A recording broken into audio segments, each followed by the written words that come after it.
Hello, welcome to another tonalist landscape oil painting demonstration. This is your painter in residence, I'm Francis McCarthy, and the painting I'm bringing you today has got the, probably its temporary title of Autumn Road. Gosh knows I've used that title before. Is it autumn? Was it autumn? I think it was. I did paint this scene once before, but in a quite a different manner. That was on a textured board.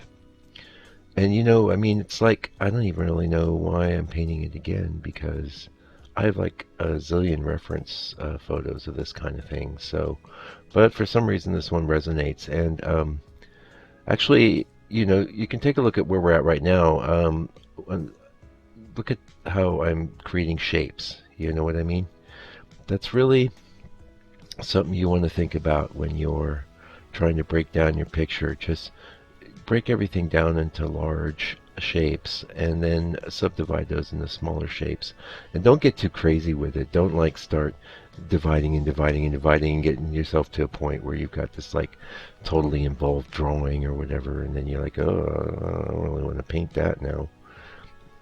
First the shapes, then the values, then the color. So simple. Anyway, I'm really very proud of this painting. I'm quite loving it, and I'll tell you why. I really feel like I've been working up towards a bit of a breakthrough with my brushwork, and I've had, we're all on this journey as artists. I'm assuming you have an interest in landscape painting, or you wouldn't be here watching this. And I'm also assuming you probably have taken a crack at producing your own landscape paintings.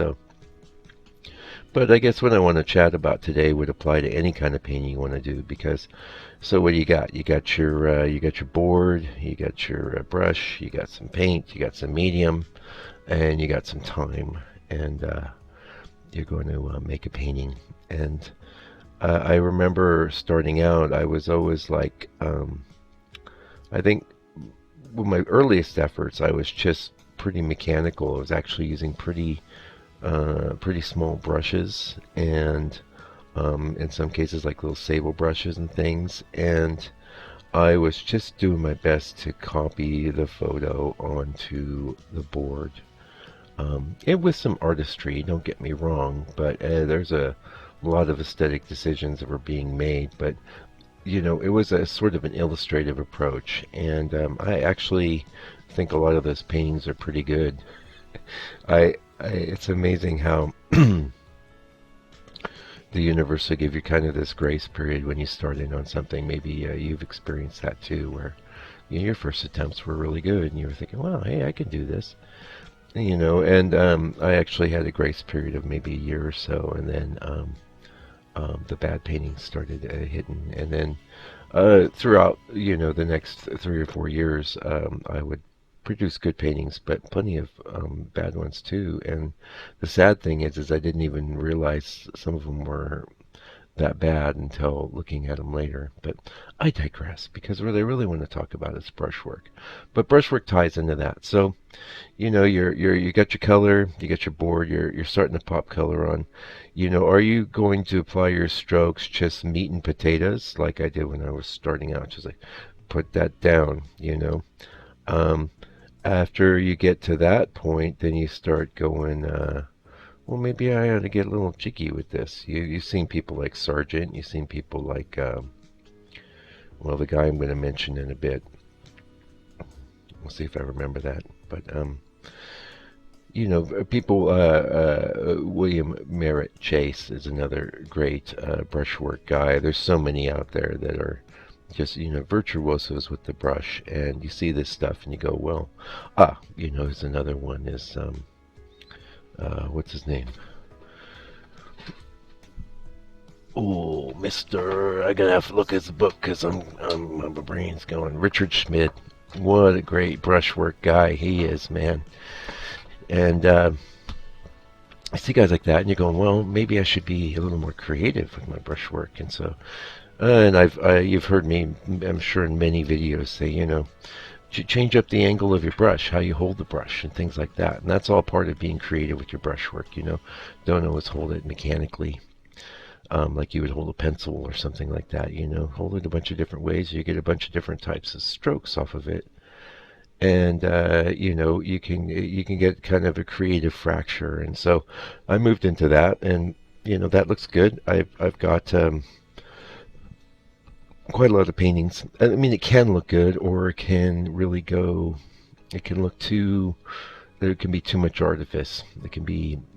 The problem with that sort of approach is that if it's not done in this with a certain sort of mindset, or you're unlucky that day, uh, the brushwork may call too much attention to itself. We don't want that. You don't want that. You want that to be another thought, like down the lane. So you want people, first of all, going, wow, that's a beautiful painting. Look at that. That's an amazing scene.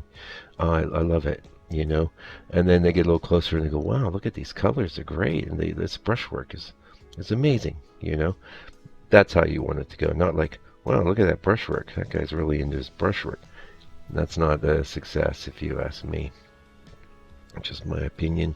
Of course, it's my channel, my videos, so everything here is going to be my opinion. Anyway, moving out of the artifice mode, I got into just, and this is one of the reasons you're going to hear it again. You've heard it before. You need to do a lot of paintings because you got to work your way through that sort of stuff. To the point where it's like painting number 1101, and you're just like, okay, I'm just gonna pop this paint down on the board, And so I got back around to that, and now, meanwhile, a lot of things have been internalized, like holding the brush different ways to get different effects, and you need that stuff internalized. You need it to. You don't want to. You don't want to have your conscious intellectual mind directing the brushwork too much. Maybe every now and again it comes and goes, oh, I could do things a little differently here. Anyway, I'm getting to my point. Me, I'm a bit roundabout, but just relax and watch the painting happen, and we'll get there. Last few paintings, I'd say before this, I had gotten it's a Robert Simmons number 3, which unfortunately I'm not making anymore. And I started applying the paint in a bit of a more dashy way, I would say. With some, I can see paintings where I've done it even from a year or so ago, or possibly even longer. But it was always just a bit of a this and that. This painting, you'll see, I just went all in. And there's a vertical I did recently called something Path Through the Woods or whatever, 11 by 14. Quite a nice painting on a textured board. There's a lot of that there as well. It's not as apparent though because the texture sort of breaks things up, whereas this is a smooth board. And I think one of the main things you notice after the beauty of the scene is the application of the brush strokes. So what you see me doing now is just kind of an under thing with the dark. I know I'm working up to well, here's a tip. You've got a bright foliage or sunlight hitting your foliage. You generally want to have a kind of set the table for it, so to speak, before you go in with your lights. So what I've done here is I have middle tones, dark tones, and they're interlocking and they're ready for the bright tones, which you've probably already seen because the icon for the video. Speaking of, by the way, one of the reasons I've done this I did this painting back on the 16th of May, and I've waited a while because I wanted it to get dry and liquid it because it went very matte, and even I had to wait a couple days to finish it, so I was working wet over dry, but I knew things were very matte. I knew it was much more beautiful than it appeared in the video. Just yesterday I took a picture with my phone of the painting that had some liquid applied to it, and that's the thumbnail you're seeing there. And of course you're seeing the whole process of the painting being created here.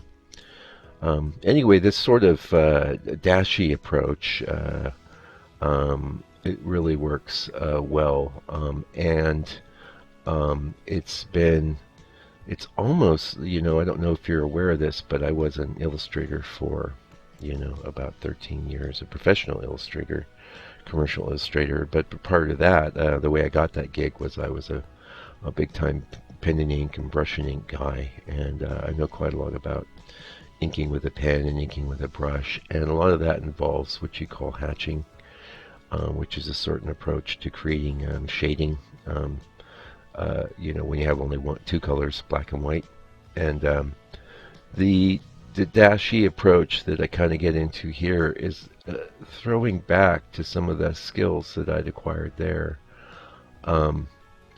where you basically are hitting a range of maybe 4 or 5 strokes, boom, boom, boom, boom, boom. What's different though, in what is, and I have done a bit of that my whole painting career, but what's different now, you can see it starting here, is I don't just go one direction. I go a bunch of different directions, and you can see it's a great look. It's a little facey, but the thing is, like, you can take your strokes like this and you can knock them way back. You can just hit it with a paper towel a little bit, and blend them in. You could blend it in like it wasn't never all that strokey to begin with, and I have done. But here it felt like it was really something pretty cool looking. And the guy I'm thinking of, the guy I mentioned earlier, would be good old Vincent van Gogh. Now, he wasn't a tonalist. Not at all, not by a long shot. I mean, his color and his approach to color, you can't even put him in a school. He's lumped in with the Impressionists quite a lot because he was, one of the moderns, and he changed painting. He's lumped in with his mate Gauguin, or enemy, frenemy, who's a brilliant painter. I absolutely love Gauguin, but Gauguin didn't paint like Van Gogh, and no one painted like Van Gogh. And Van Gogh had his influences, the great masters, and the Asian art, the Japanese art, and Chinese art that was coming into France. Was definitely influencing him. And one of the things that he really brought to bear was like a bit more of a graphic approach, a bit more of a raw. You could see the brush strokes, you could see the gap between the brush strokes, and that's kind of where we're at on this painting right now. It's like I'm really enjoying that and that look, while still working with a very tonal palette. So as I stated at the beginning of the video, I feel like I've kind of hit a threshold where, with my brushwork, where I have like a bit of an expressive sort of new approach, and I'm very into it right now. And we'll see how far it gets me. Now, what is the risk that you might run if you're taking this sort of approach? Well, the polka dot thing, that's it, man. I've talked about that. Actually, get a lot of that in the live videos. Check out the live version of this, by the way, in the members area. It's about almost 3 hours long, and it's a good video. I think you'll enjoy it. And the thing is, there you'll hear me discovering things as I'm painting, which is a bit different than the approach we're giving you in these 15 minutes, where I decide what I want to talk about that day, and I have the painting going on in the background, and sometimes they overlap. But in the live videos, there's no question you're going to get a lot more information about what it is I'm doing while I'm doing it. And it's not like I'm telling you every second, this is how you do this, this is how you do that. It's more that you're a fly on the wall in the studio. And oh no, so here we are. We're 2-3 days later, and you can see everything's gone kind of matte, and I can't oil it out, but I knew there were things I had to do. And what I had to do was those trunks in the background were too dark. So I knew I had to go over those, and that's what I'm doing. I've just mixed up some umber and stuff, and I'm not knocking them back, but they were too dark. I don't like things in the middle ground to be quite that dark. I loves me some black, I loves me some contrast, but what I was getting there was a bit of a loss of the distance.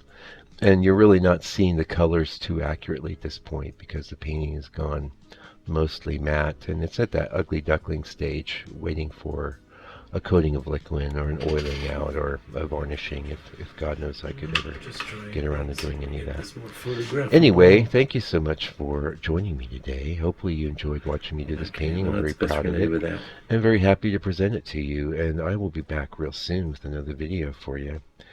Just try and stop me. And meanwhile, do me a favor, do me a solid, take good care of yourself, your family, and your loved ones, and stay out of